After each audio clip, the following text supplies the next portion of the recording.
Assalamualaikum warahmatullahi wabarakatuh. Halo, apa kabar rekan cinta? Berjumpa kembali dengan saya Mbak Nikmah di channel YouTube pribadi saya. Nah, khusus di video kali ini saya akan jelaskan nih 3 cara untuk mengatasi mertua yang suka membanding-bandingkan menantu. Ya, ketika kita menikah, kita harus dihadapkan sebuah tantangan besar, yaitu beradaptasi dengan lingkungan keluarga pasangan kita. Bagi seorang laki-laki tentu beradaptasi dengan keluarga si wanita atau si istri. Dan bagi seorang istri harus bisa beradaptasi dengan lingkungan keluarga suaminya. Sangat beruntung sekali jika misalkan kita mendapatkan keluarga pasangan kita yang benar-benar mendukung kita, menerima kita seperti anaknya sendiri. Tetapi ternyata banyak juga ya keluarga pasangan yang justru seperti musuh. Dalam arti suka cekcok, suka membanding-bandingkan nih salah satunya. Ini sering sekali dikeluhkan oleh para rekan cinta di luar sana. Nah, untuk itu saya akan bagikan nih 3 cara untuk mengatasi mertua yang suka membanding-bandingkan menantunya. Ketika mertua memiliki menantu ya, dan dia itu suka membanding-bandingkan, itu tentunya ada masalah dalam hal penerimaan, dalam hal kasih sayang, tentu ada masalah. Maka dari itu hal pertama yang harus kita lakukan adalah mencari tahu terlebih dahulu masalah apa sih yang membuat mertua Anda itu suka membanding-bandingkan Anda. Apakah dulu ketika Anda menikah dengan pasangan Anda, mertua Anda sebenarnya tidak merestui, tidak menyetujui, kurang cocok dengan Anda, gitu ya. Kemudian ada lagi nih, kalau mungkin dia si mertua tadi mungkin karena memang anak tersebut ya dengan mertuanya memang kurang ramah dari awal. Akhirnya mertua memang tidak menyukai atau tidak kurang sreg begitu ya. Nah, untuk itu perlu dicari tahu terlebih dahulu, apakah karena tadi yang pertama tadi memang kurang merestui, ataukah memang Anda dan juga mertua memang dari awal memang kurang komunikatif begitu ya. Harus benar-benar dicari tahu terlebih dahulu. Nah, kemudian kalau sudah ketahuan nih, Anda yang kedua adalah Anda harus minta maaf. Loh, Mbak Nikmah, kan saya nggak salah gitu. Kalau misalkan Anda memang tidak salah, karena memang sifatnya dia seperti itu nih Mbak Nikmah, suka banding-bandingin, agak materialistis gitu ya, tetap Anda harus minta maaf. Karena apa? Hakikatnya seorang anak itu harus berbakti kepada orang tua. Dan orang tua merasa tidak nyaman dengan Anda, otomatis memang ada yang salah. Untuk itu Anda harus berbesar hati untuk minta maaf.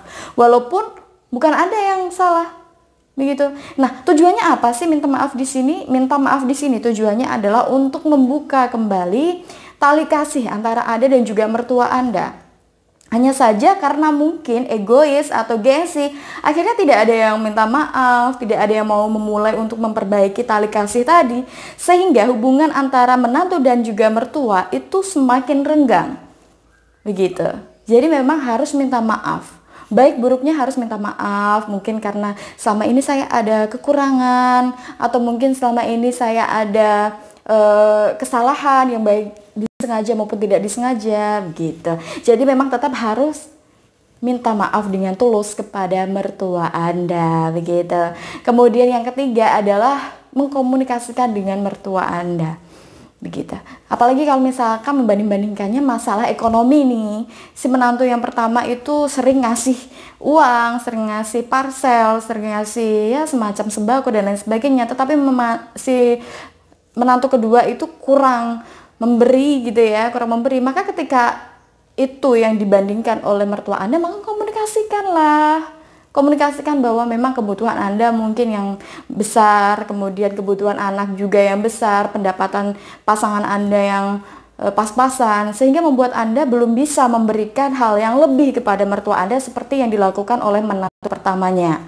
Gitu. Itu adalah salah satu contoh bagaimana Anda harus bisa mengkomunikasikan kepada mertua agar tidak terjadi salah paham. Kadang ada orang yang memang membanding-bandingkan nih.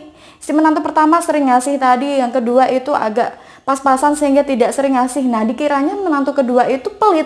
Padahal sebenarnya tidak ada uang yang bisa diberikan untuk mertuanya. Tidak ada barang atau bahan-bahan pokok yang bisa dikasih ke mertuanya. Bukan karena dia pelit, karena memang tidak ada, karena pas-pasan. Begitu. Jadi kan rezeki orang itu berbeda. Tidak hanya masalah masalah komunikasi saja. Kadang itu memang masalah materi itu juga jadi perhitungan begitu, menjadi salah satu bahan perbandingan, maka sangat kasihan sekali misalkan ada menantu yang dia memang ekonominya pas-pasan, tetapi dibanding-bandingkan oleh mertuanya karena dia kurang ngasih, begitu dikiranya pelit, padahal memang tidak ada yang diberikan. Maka Anda harus berani untuk komunikasi dengan mertua Anda, begitu. Jadi tujuannya apa? Tujuannya adalah agar mertua Anda paham kondisi Anda.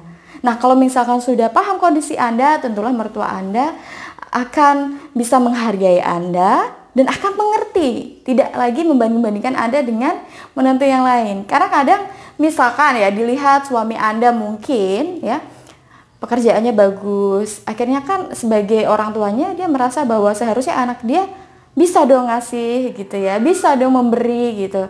Tetapi karena memang itu tadi kebutuhan di rumah tangga kan banyak, mungkin anaknya yang membutuhkan biaya sekolah begitu, walaupun sama-sama SD misalkan atau sama-sama SMP, tetapi kalau misalkan sekolahnya berbeda, otomatis kebutuhannya berbeda, ya kan? Apalagi tempatnya berbeda, sekolah SD di kota dan juga di desa tentu berbeda, gitu ya. Biayanya berbeda, kebutuhannya berbeda, apalagi kalau nanti naik lagi, ya sudah SMA, apalagi kalau yang satu SMK, ya kan? Membutuhkan biaya yang lebih besar lagi, otomatis di sini harus tetap dikomunikasikan dengan mertua Anda. Apapun hal yang membuat mertua Anda membanding-bandingkan Anda, itu perlu dikomunikasikan, begitu. Entah mungkin karena masalah kasih sayang, begitu. Kok menantu yang pertama itu sering ngasih kasih sayang, perhatian, kok menantu yang kedua tidak? Maka menantu yang kedua yang sering dibanding-bandingkan tadi, yang merasa direndahkan tadi, harus komunikasi baik-baik dengan mertua. Alasan mengapa kurang bisa memberikan perhatian seperti komunikasi atau apa gitu. Mungkin karena kesibukan, ya memang harus dikomunikasikan, tidak dipendam sendiri-sendiri. Kalau misalkan dipendam sendiri-sendiri, ya itu tadi akhirnya hubungan antara menantu dan juga mertua akhirnya semakin renggang, begitu. Nah, itulah tadi dari saya, semoga dapat membantu ya rekan cinta. Bagi Anda yang mungkin ingin melakukan terapi hubungan rumah tangga agar harmonis ya, Anda juga bisa konsultasi langsung kepada saya baik via telepon, WA maupun SMS.